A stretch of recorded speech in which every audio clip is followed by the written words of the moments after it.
Good afternoon. Good afternoon and welcome to the City Club of Cleveland. My name is Jan Roller. Of the year-long Friday forums that I have the privilege to introduce as president of the City Club, I'm especially happy to introduce our speakers today. Brad Whitehead, president of the Fund for Our Economic Future, the Fund, and Tom Waltermire, chief executive officer of Team Northeast Ohio, better known as Team NEO.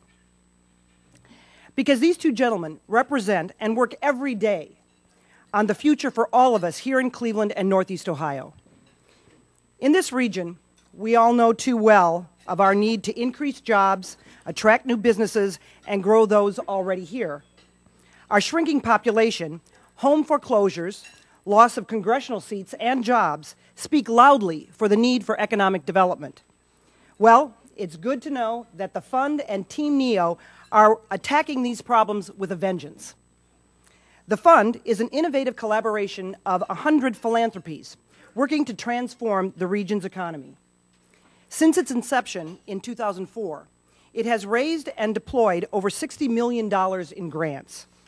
By supporting other regional economic development efforts, such as Jumpstart, Team NEO, and Bioenterprise, it has already generated more than $1 billion in venture capital investment in the 16-county Northeast Ohio region, attracting 29 companies in the last 3 years.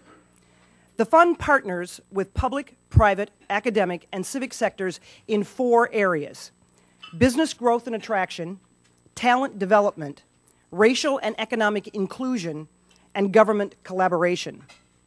Economist Ned Hill, Dean of the Urban Affairs College of Cleveland State University, travels the country as part of his job and recently said in The Plain Dealer that there are 2 things that people ask him about: the Fund and Cuyahoga County government reform. Hill said both should start paying off over the next decade. As president, Brad Whitehead oversees the Fund's grant-making, research, and civil engagement. He was named the Fund's first president in 2006. Previously, he was program director for economic development with the Cleveland Foundation. Brad has a very distinguished background, which includes Harvard and McKinsey & Company. But this introduction is already getting too long, and I haven't yet introduced our other distinguished speaker, Tom Waltermire. As CEO of Team NEO, Tom heads its efforts to accelerate economic growth in Northeast Ohio. Team NEO is a nonprofit joint venture of the region's largest metro chambers of commerce.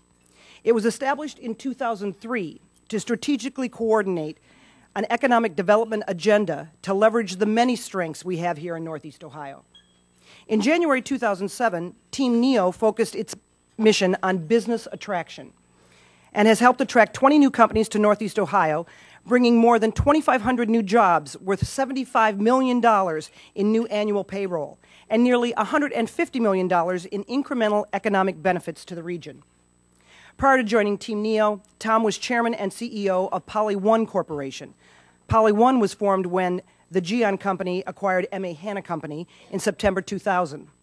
Prior to Poly1, Tom held senior positions at B.F. Goodrich. Tom's education was at The Ohio State University and the Business School at Harvard. What's striking about both Team NEO and the Fund is that they both recognize the importance and have overcome the challenges of working collaboratively. All of us are benefiting from this spirit of collaboration, and it is an essential element to move Northeast Ohio forward in the 21st century. Now I have one further task, and that's to introduce our moderator today, Susan Goldberg.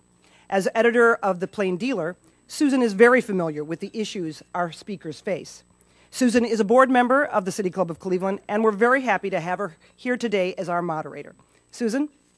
Thank you, Jan, and good afternoon, gentlemen. Nice to see you both. So we're here really to talk about what's going to happen in the future, and it's kind of funny because we always hear people use the expression 20/20 hindsight.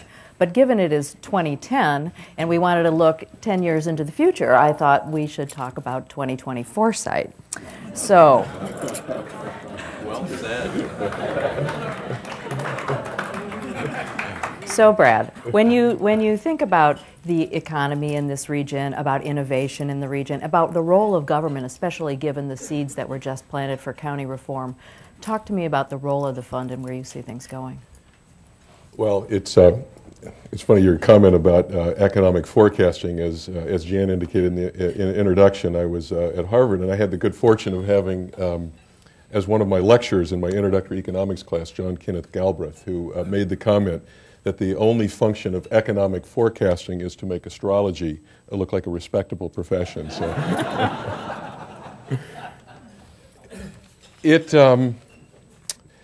if we go back and we look back, not even 10 years, but look back, say, 5 years, and if we were having this session 5 years ago and thought about what would be the kinds of predictions that we would be making for 2010, I wonder how many of us would have foreseen the kind of headlines that we saw just in the last year. And I'll get to your question in a minute. But I think it's an important contextual point for this conversation because it indicates how far we can go as a region when we do work together. So just in the last couple of years, I went back, and doing this in honor of you, Susan, as being a newspaper person, and looked at a couple of those headlines, such as Youngstown declared a top 10 city for starting a business.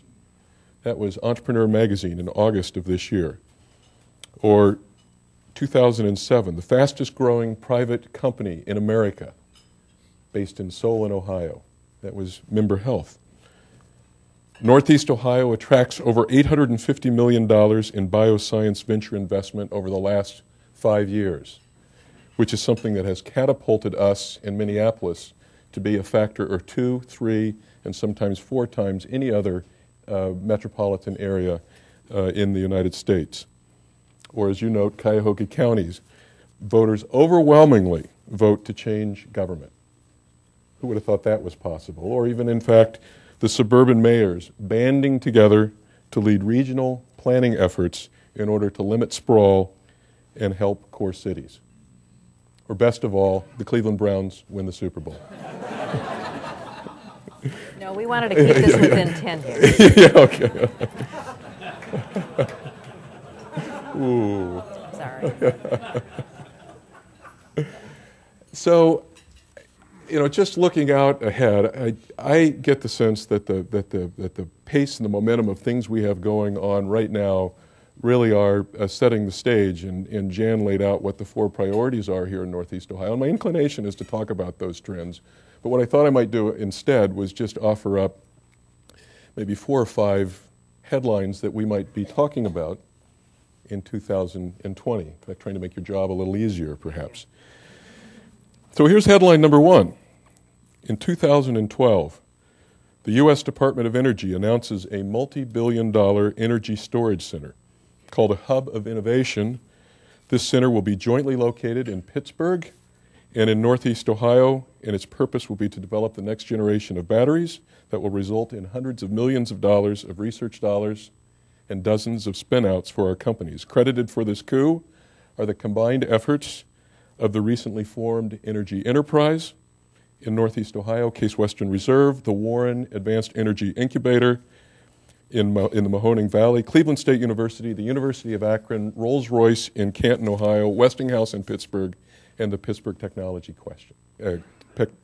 Council. 2013, the state legislature in Ohio approves an infrastructure fund for Northeast Ohio.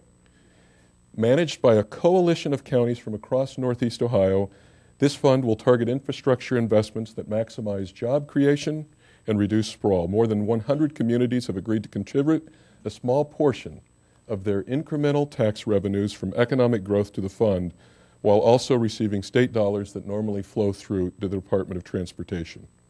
This legislature is responding to a proposal from the suburban mayors of Northeast Ohio, as well as a citizen-led movement from a 2009 grant by the Knight Foundation to Northeast Ohio to engage the public in governance. I'll just do 1 or 2 more. 2015, Strong Tool, based in Cleveland, Ohio, expands internationally.